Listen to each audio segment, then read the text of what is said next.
ಇವತ್ತು morning before ಕೆಲಸನ ಶುರು ಮಾಡೋದಕ್ಕಿಂತ ಮುಂಚೆ ನನ್ನ ಮೇಲಿನ ಬಾಲ್ಕನಿ ಏನಿದೆ ನನ್ನ ಮನೆದು ಅಲ್ಲಿ ಬಂದು ಕೂತ್ಕೊಂಡು ಸ್ವಲ್ಪ ಹೊತ್ತು ರೆಸ್ಟ್ ಮಾಡಿ ಆಮೇಲೆ ಕೆಲಸನ ಶುರು ಮಾಡ್ಕೊಳ್ತಾ ಇದ್ದೀನಿ ಇವತ್ತು.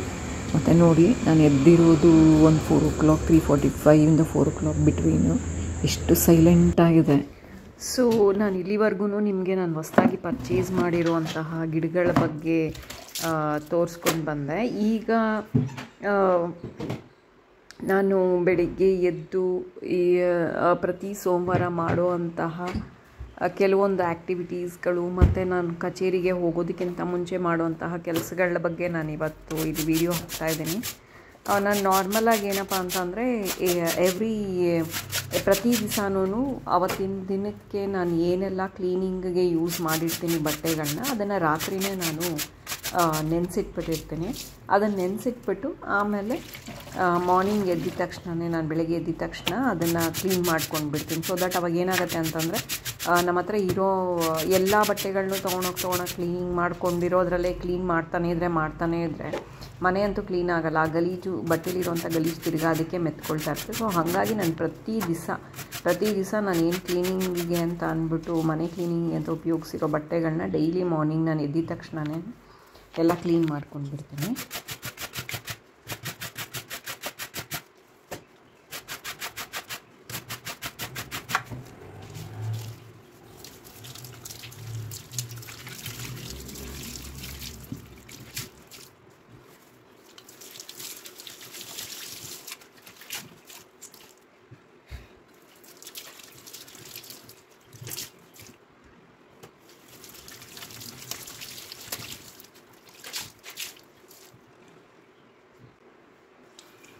ಇವತ್ತು ಸೋಮವಾರ ಬೇರೆ ಆಗಿರೋದ್ರಿಂದ ನಾನು ದೇವ್ರ ಸಾಮಾನೆಲ್ಲ ಬೆಳ್ಕೋಬೇಕು. ಸೊ ಹಾಗಾಗಿ ಹುಣಸೆಹಣ್ಣ ಕೂಡ ಸ್ವಲ್ಪ ದೇವ್ರ ಸಾಮಾನೆಲ್ಲ ಬೆಳ್ಕೊಳ್ಳೋದಕ್ಕೆ ಹುಣಸೆಹಣ್ಣ ನೆನೆಸಿಟ್ಟು ಫೋಟೋನೆಲ್ಲ ಒರೆಸಿ ದೇವ್ರ ಸಾಮಾನೆಲ್ಲನೂ ಬೆಳಗಿ ಅದಕ್ಕೆ ಅರ್ಶಿನ ಕುಂಕುಮ ಎಲ್ಲ ಇಟ್ಟು ಅದರ ಪೂಜೆನೂ ಇವತ್ತು ಅದು ಒಂದು ಕೆಲಸ ನನಗೆ. ಎವ್ರಿ ಮಂಡೇ ಪ್ರತಿ ಸೋಮವಾರನೂ ನಾನು ದೇವ್ರ ಸಾಮಾನೆಲ್ಲ ನಾನು ಕ್ಲೀನ್ ಮಾಡ್ಕೊಂಡು ಬಿಡ್ತೀನಿ.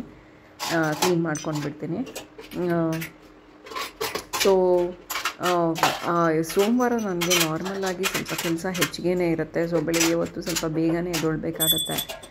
4 ಗಂಟೆ, ಒಂದೊಂದು ಸತಿ 4 ಗಂಟೆಗಿಂತ ಮುಂಚೆನೇ ಎದ್ಬಿಟ್ಟಿರ್ತೀನಿ. ಯಾಕೆಂದರೆ ಆಫೀಸ್ಗೆ ಹೋಗೋದ್ರೊಳಗಡೆ ನಾನು ಸುಮಾರು ಕೆಲಸನ ಮುಗಿಸ್ಬೇಕಾಗಿರತ್ತಲ್ಲ. ಅದರಲ್ಲೂ ದೇವ್ರ ಸಾಮಾನೆಲ್ಲ ಬೆಳಗ್ಗೆ ಮಾಡಿ ಅದ್ರದ್ದು ಎಲ್ಲ ಕೆಲಸ ಮುಗಿಸ್ಕೋಬೇಕಾಗಿರೋದ್ರಿಂದ ಸ್ವಲ್ಪ ಬೇಗನೆ ಎದ್ದಿರ್ತೀನಿ.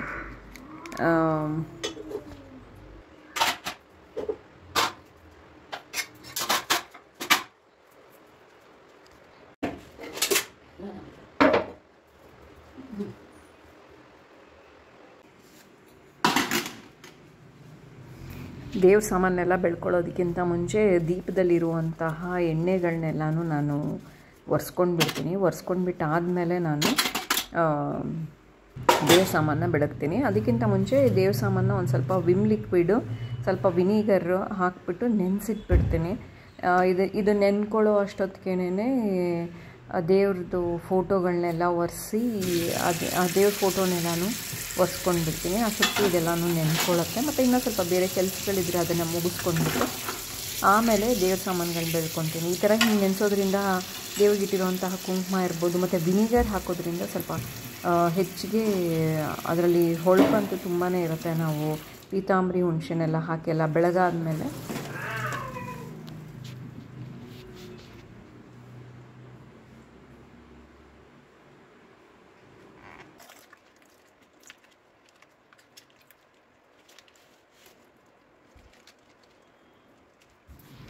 ನಾರ್ಮಲಾಗಿ ನಾನು ಮೊಸರನ್ನ ನಂದಿನಿ ಮೊಸರನ್ನ ನಾನು ಉಪಯೋಗಿಸೋದು. ಆದರೆ ತರೋದನ್ನು ಹಾಗೆ ಪ್ಯಾಕೆಟ್ ಸಮೇತ ಅಂತಲೂ ಇಡಲ್ಲ ನಾನು ಫ್ರಿಜ್ಜಲ್ಲಿ. ಅದನ್ನು ತೆಗ್ದು ನಾನು ಬೇರೆ ಬಾಕ್ಸ್ಗೆ ಇಲ್ಲ ಅಂತ ಅಂದರೆ ಸೆರಮಿಕ್ದು ಸಪ್ರೇಟಾಗಿ ಒಂದು ಇಟ್ಟಿದ್ದೀನಿ ಮೊಸರಿಗೆ ಅಂತ. ಅದರಲ್ಲಾದ್ರೂ ಸರಿ ಎತ್ತಿಟ್ಟಿರ್ತೀನಿ. ಮತ್ತು ನೆನ್ನೆ ಒಂದು ಸ್ವಲ್ಪ ಕಚೋರಿನೂ ಮತ್ತು ಕೇಕ್ ಬೇರೆ ತಂದಿದ್ದರು. ಸೊ ಅದನ್ನೆಲ್ಲನೂ ಕಟ್ ಮಾಡಿ ನಾನು ಸಪ್ರೇಟಾಗಿ ಯಾವುದನ್ನು ನಾವು ರೆಫ್ರಿಜಿರೇಟರಲ್ಲಿ ನಾನು ಕವರಲ್ಲಿ ಅಂತ ಇಡೋದಕ್ಕೆ ನಾನು ಇಷ್ಟಪಡೋದಿಲ್ಲ. ಅದಕ್ಕೆ ಅಂತಲೇ ಕೆಲವೊಂದು ಕಂಟೈನರ್ಗಳು ಇಟ್ಕೊಂಡಿದ್ದೀನಿ ನಾನು ರೆಫ್ರಿಜರೇಟ್ರಲ್ಲಿ ಇಡೋದಕ್ಕೆ ಅಂತಲೇ. ಇದಕ್ಕೆ ಕನ್ಸರ್ನ್ಡು ರೆಫ್ರಿಜರೇಟರ್ ಕಂಟೈನರ್ಗೆ ಕನ್ಸರ್ನ್ ನನ್ನ ಹತ್ರ ವೀಡಿಯೋ ಕೂಡ ನಾನು ಮಾಡಿದ್ದೀನಿ. ಅದನ್ನು ನೀವು ರೆಫರ್ ಮಾಡಿದ್ರೆ ಯಾವ್ಯಾವ ಥರ ಕಂಟೈನರ್ಸ್ ನಾನು ಯೂಸ್ ಮಾಡ್ತಾಯಿದ್ದೀನಿ ಅನ್ನೋದು ನಿಮಗೆ ಗೊತ್ತಾಗುತ್ತೆ. ಸೊ ಹಾಗಾಗಿ ಇವಾಗ ಡೋನಟ್ಟಿಂದ ಇಡ್ಬೋದು, ಕೇಕು ಮತ್ತು ಇದು ಕಚೋರಿನೆಲ್ಲ ನಾನು ಸಪ್ರೇಟಾಗಿ ಬಾಕ್ಸಲ್ಲಿ ಹಾಕಿ ಈ ರೆಫ್ರಿಜರೇಟ್ರಲ್ಲಿ ಎತ್ತಿಟ್ಬಿಡ್ತೀನಿ. ಸೊ ಇದು ಇನ್ನೊಂದು ಏನಪ್ಪ ಅಂದರೆ ನಾವು ಈ ಥರ ಹಿಂಗೆ ನೀಟಾಗಿ ನಾವು ಹಿಂಗೆ ಎತ್ತಿಡೋದ್ರಿಂದ ಕವರ್ನ ಹೆಚ್ಚಿಗೆ ಯೂಸ್ ಮಾಡದೇ ಇರೋದ್ರಿಂದ ನೀವು ರೆಫ್ರಿಜರೇಟರ್ನ ತುಂಬಾ ನೀಟಾಗಿ ಕಾಣಿಸೋ ಥರ ಇಟ್ಕೋಬೋದು. ಸುಮ್ಮನೆ ಕವರ್ನ ತುರ್ಕಿ ಮಾಡಿ ಇಡೋದಕ್ಕಿಂತ ಈ ಥರ ನೀವು ಪ್ರತಿಯೊಂದು ಆರ್ಗನೈಸರ್ಸ್ನ ಯೂಸ್ ಮಾಡಿದ್ರೆ ರೆಫ್ರಿಜರೇಟರ್ ಕೂಡ ನೀಟಾಗೇ ಇರುತ್ತೆ. ಮತ್ತು ಟೈಮ್ಗೆ ರೆಫ್ರಿಜರೇಟರ್ನ ನಾವು ಕ್ಲೀನೂ ಮಾಡ್ಕೊಳ್ತಾ ಇರಬೇಕಾಗತ್ತೆ. ಸುಮಾರು ವರ್ಷ ಬಾಳಿಕೆನೂ ಬರುತ್ತೆ ರೆಫ್ರಿಜರೇಟರ್ಗಳು. ಸೊ ಈ ಥರ ನಾನೆಲ್ಲ ನೀಟಾಗಿ ಅದನ್ನು ಒಂದು ಬಾಕ್ಸಲ್ಲೇ ಪ್ರತಿಯೊಂದು ಐಟಮ್ನೂ ಹಾಕಿ ಇಟ್ಬಿಟ್ಟಿರ್ತೀನಿ.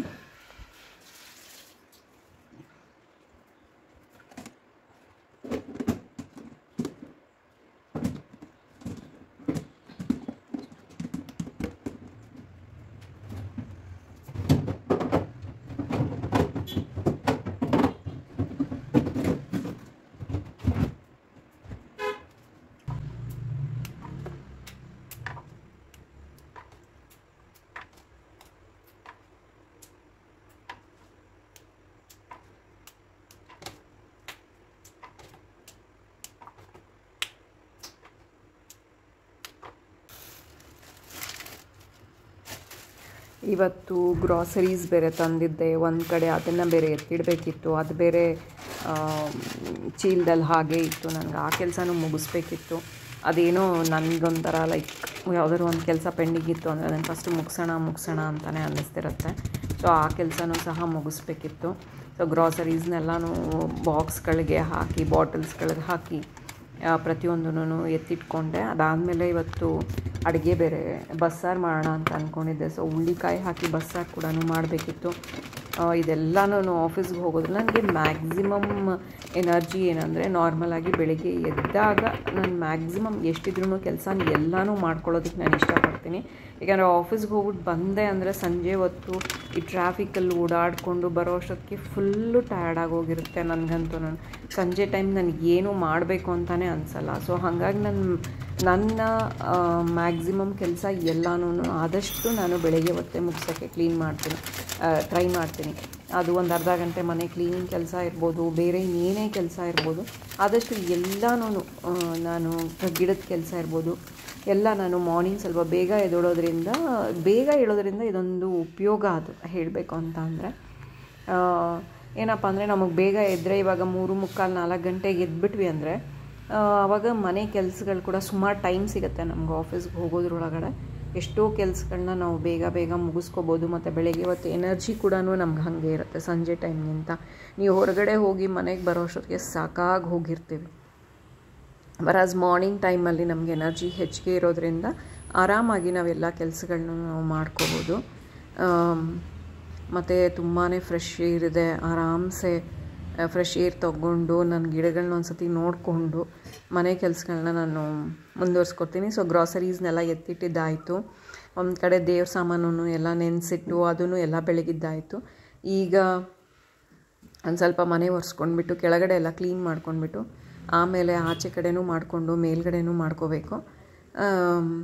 ಇದನ್ನೆಲ್ಲ ಮುಗಿಸ್ಕೊಂಡು ನಾನು ಆಫೀಸ್ಗೆ ಹೊರಡಬೇಕು ಆಗುತ್ತೆ. ಟೈಮ್ ಬೆಳಗ್ಗೆ ನಾವು 3:45-4 ಗಂಟೆಗೆ ಎದ್ದರೆ ಮ್ಯಾಕ್ಸಿಮಮ್ ನಾವು ಎಲ್ಲ ಕೆಲಸನೂ ಬೇಗ ಮಾಡ್ಕೋಬೋದು. ಯಾಕಂದರೆ ಎನರ್ಜಿ ಕೂಡ ಹಾಗೇ ಇರುತ್ತೆ.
ಟಿಫನ್ಗೆ ಅಂತ ಅಂದ್ಬಿಟ್ಟು ತರಕಾರಿ ಉಪ್ಪಿಟ್ಟು ಮಾಡಿದ್ದೆ.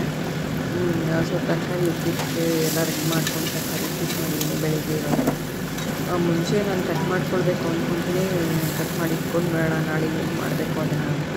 ಅದೇ ಹೇಳ್ತೀನಲ್ಲ, ಸಂಜೆ ನನಗೆ ಆಫೀಸಿಂದ ಬರೋ ಅಷ್ಟೊತ್ತಿಗೆ ಫುಲ್ ಟಯರ್ಡ್ ಆಗೋಗಿರ್ತೀನಿ. ಸೊ ಹಾಗಾಗಿ ಎಷ್ಟು ಅಂದ್ಕೊಂಡ್ರೂ ಇರಪ್ಪ ಇವಾಗ ಒಂದು ಸ್ವಲ್ಪ ರೆಡಿ ಮಾಡ್ಕೊಂಡು ಬೇಡ ಅಂತ ಅನಿಸಿದ್ರೂ ನನ್ನ ಕೈಯಲ್ಲಿ ಆಗೋದಿಲ್ಲ ಮಾಡೋದಕ್ಕೆ.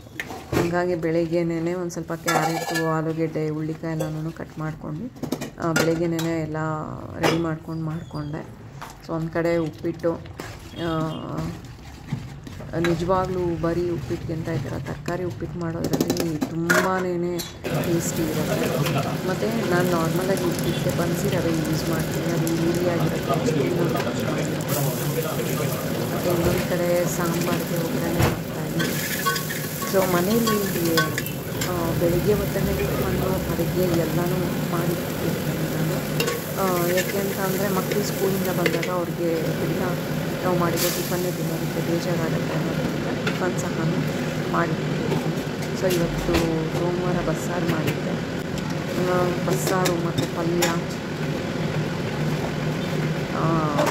ಎಲ್ಲನೂ ಮಾಡಿ ಆಮೇಲೆ ನಾನು ಆಫೀಸ್ಗೆ ಹೊರಡೋದು.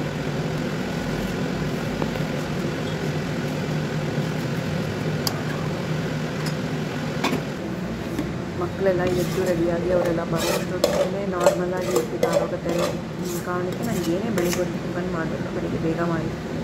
ಹಾಗಾಗಿ ಅದನ್ನು ಮಾಡಿದ ತಕ್ಷಣ ಹಾಟ್ ಬಾಕ್ಸಲ್ಲಿ ಹಾಕಿರ್ತೀನಿ. ಅವ್ರು ಬರೋಷ್ಟೊತ್ತಿಗೆ ನಾನು ಅದು ಬಿಸಿಯಾಗೇ ಇರುತ್ತೆ, ಅವ್ರಿಗೆ ತಿನ್ನೋದಕ್ಕೂ ಚೆನ್ನಾಗಿರುತ್ತೆ ಅಂತ ಅನಿಸುತ್ತೆ.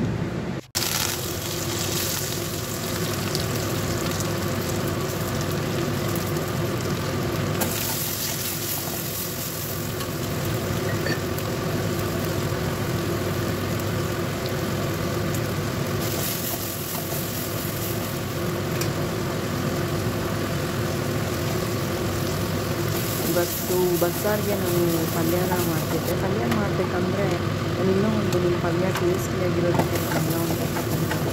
ಮಾಮೂಲಿ ನಾವು ಈರುಳ್ಳಿ, ಒಣಮೆಣಸಿನ್ಕಾಯಿ ಎಲ್ಲನೂ ಏನು ಹಾಕ್ತೀವಿ ಅದ್ರ ಜೊತೆಗೆ ಈ ಹುಳ್ಳಿಕಾಯಿ ಪಲ್ಯಕ್ಕೆ ಹುಳ್ಳಿಕಾಯಿ ಹಾಕಿ ನಾವು ಬಸ್ಸಾರು ಮಾಡಿದಾಗ ಇದಕ್ಕೆ ಕಾಯಿ, ಒಣಮೆಣಸಿನ್ಕಾಯಿ ಮತ್ತು ಕಡಲೆಕಾಯಿ ಬೀಜ ಇಷ್ಟು ನೀವು ಸ್ವಲ್ಪ ಮಿಕ್ಸಿಗೆ ಹಾಕೊಂಡ್ಬಿಟ್ಟು ಅದನ್ನು ರುಬ್ಬಿಟ್ಟು ಆಮೇಲೆ ನೀವೇನಾದರೂ ಹಾಕಿದ್ರೆ ಮಾತ್ರ ನಿಜವಾಗ್ಲೂ ತುಂಬಾ ಟೇಸ್ಟಿಯಾಗಿರುತ್ತೆ. ಹುಳ್ಳಿಕಾಯಿ ಪಲ್ಯ ಮಾತ್ರ ಹೋಟ್ಲಲ್ಲಿ ಮಾಡೋಷ್ಟು ಚೆನ್ನಾಗಿರುತ್ತೆ. ಹುಳ್ಳಿಕಾಯಿ ಪಲ್ಯ ಏನಿಲ್ಲ, ಕಾಯಿ, ಕಡಲೆಕಾಯಿ ಬೀಜ ಮತ್ತು ಒಣಮೆಣ್ಸಿನ್ಕಾಯಿ ಇಷ್ಟನ್ನು ನೀವು ರುಬ್ಬಿಟ್ಟು ಹಾಕಿದ್ರೆ ಸಾಕು, ತುಂಬಾ ಟೇಸ್ಟಿಯಾಗಿ ಬರುತ್ತೆ. ಸೊ ಅಡುಗೆ ಆಗಿದೆ, ಅಡುಗೆ ಆಯಿತು, ಮನೆ ಕ್ಲೀನಿಂಗ್ ಕೂಡ ಆಗ್ತಾಯಿದ್ದಾರೆ. ಜೊತೆಗೆ ಮತ್ತು ಒಂದು ಅರ್ಧ ಗಂಟೆ ನಾನು ಯಾವುದಾದ್ರೂ ಒಂದು ಡೈಲಿ ಒಂದು ಸ್ವಲ್ಪ ಮನೆ ಕ್ಲೀನಿಂಗ್ ಮಾಡ್ಕೋತೀನಿ. ಯಾಕೆಂದರೆ ಕೆಲ್ಸಕ್ಕೆ ಹೋಗೋದ್ರಿಂದ ನಮಗೆ ಅರ್ಧ ಗಂಟೆ ಟೈಮ್ ಒಂದು ಸ್ವಲ್ಪ ಮನೆ ಕ್ಲೀನಿಂಗ್ ಮಾಡ್ಕೊಳ್ತಾ ಹೋದರೆ ಎಲ್ಲನೂ ಹೆಚ್ಚು ಕಮ್ಮಿ ತಿಂಗಳಲ್ಲಿ ಒಂದು ಸತಿ ನಾವೆಲ್ಲನೂ ಕ್ಲೀನ್ ಮಾಡ್ಕೋಬೋದು. ಸೊ ಹಾಗಾಗಿ ನಾನು ತಿಂಗ್ಳಿಗೆ ಒಂದು ಸತಿ ಮನೆ ಕ್ಲೀನಿಂಗ್ ಮಾಡ್ಕೋತೀನಿ. ಇವತ್ತು ಸ್ವಲ್ಪ ಕಿಚನ್ ರ್ಯಾಕ್ಗಳನ್ನೆಲ್ಲನೂ ನಾನು ಕ್ಲೀನ್ ಮಾಡಿಕೊಂಡೆ. ಅದನ್ನೆಲ್ಲನೂ ತೆಗೆದು ಮಾಡಿ ಪ್ರತಿಯೊಂದು ರ್ಯಾಕ್ಗಳನ್ನು ನಾನಿವತ್ತೆಲ್ಲನೂ ಕ್ಲೀನ್ ಮಾಡ್ಕೊಂಡಿದ್ದೀನಿ ಅದ್ರ ಜೊತೆಗೆ. ಸೊ ಈ ಥರ ನಿಮಗೆ ವೀಡಿಯೋಸ್ ನಾರ್ಮಲಾಗಿ ಇನ್ಸ್ಪಿರೇಷನ್ ಆಗುತ್ತೆ ಅಂತ ಅಂದ್ಕೊಂಡಿದ್ದೀನಿ. ನಿಮಗೂ ಸ್ವಲ್ಪ ಕ್ಲೀನಿಂಗ್ ಐಡಿಯಾಸ್ಗಳು ಬರುತ್ತೆ ಅಂತಲೂ ಅಂದ್ಕೊಂಡಿದ್ದೀನಿ.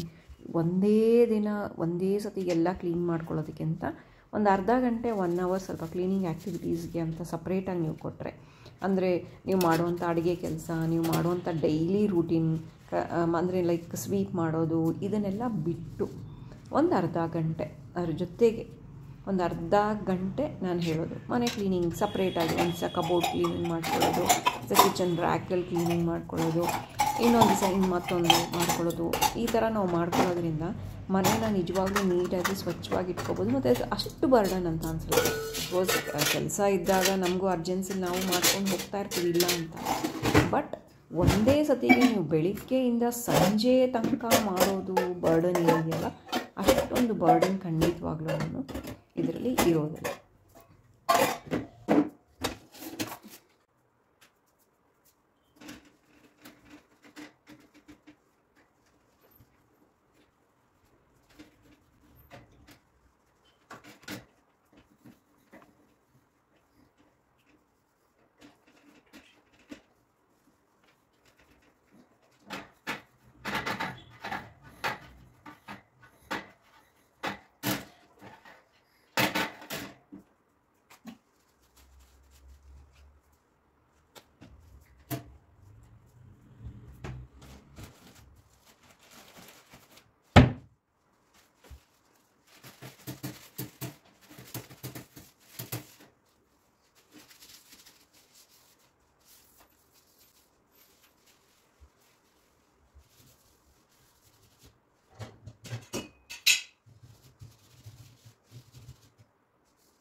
ಸೊ ಇವತ್ತಿನ ವಿಡಿಯೋದಲ್ಲಿ ನಾನು ಯಾವ ರೀತಿ ನಾನು ಕೆಲಸಕ್ಕೆ ಹೋಗೋದಕ್ಕಿಂತ ಮುಂಚೆ ಒಂದು ಅರ್ಧ ಗಂಟೆ ಮನೆ ಕ್ಲೀನಿಂಗ್ ಮಾಡ್ಕೊಳ್ತೀನಿ. ದೇವ್ರ ಸಾಮಾನು ಪೂಜೆಯಿಂದ ದೇವ್ರ ಸಾಮಾನು ಬೆಳಗೋದ್ರಿಂದ ಹೇಳ್ಬೋದು, ಅಡುಗೆ ತಿಂಡಿ ಮನೆ ಕ್ಲೀನಿಂಗ್ ಇದೆಲ್ಲದರ ಬಗ್ಗೆ ನಾನು ಇವತ್ತು ನಿಮಗೆ ವಿಡಿಯೋನ ಮಾಡಿ ತೋರಿಸಿದ್ದೀನಿ. ಹೋಪ್ ಈ ನನ್ನ ವಿಡಿಯೋ ನಿಮಗೆ ಇಷ್ಟ ಆಗಿದೆ, ನಿಮಗೂ ನಿಮ್ಮ ಕೆಲಸಗಳಿಗೆ ಆ್ಯಕ್ಟಿವಿಟೀಸ್ಗಳಿಗೆ ಹೆಲ್ಪ್ಫುಲ್ ಆಗಿದೆ ಅನ್ನೋದೇ ಏನಾದರೂ ನಿಜ ಅಂತ ಆಗಿದ್ದರೆ ನನಗೂ ಇಷ್ಟು ಎಲ್ಲ ವಿಡಿಯೋ ಮಾಡಿರೋದಕ್ಕೆ ನನಗೂ ಖುಷಿ. ಮತ್ತು ನಿಮಗೆ ಕೆಲವೊಂದು ಐಡಿಯಾಸ್ ಸಿಕ್ಕಿದರೆ ಅದಕ್ಕೂ ನನಗೆ ಸಂತೋಷ. ಸೊ ನನ್ನ ವಿಡಿಯೋ ನಿಮ್ಗೆ ಇಷ್ಟ ಆಗಿದ್ದರೆ ವಿಡಿಯೋನ ಲೈಕ್ ಮಾಡಿ, ಶೇರ್ ಮಾಡಿ ಮತ್ತು ಸಬ್ಸ್ಕ್ರೈಬ್ ಕೂಡ ಮಾಡಿ.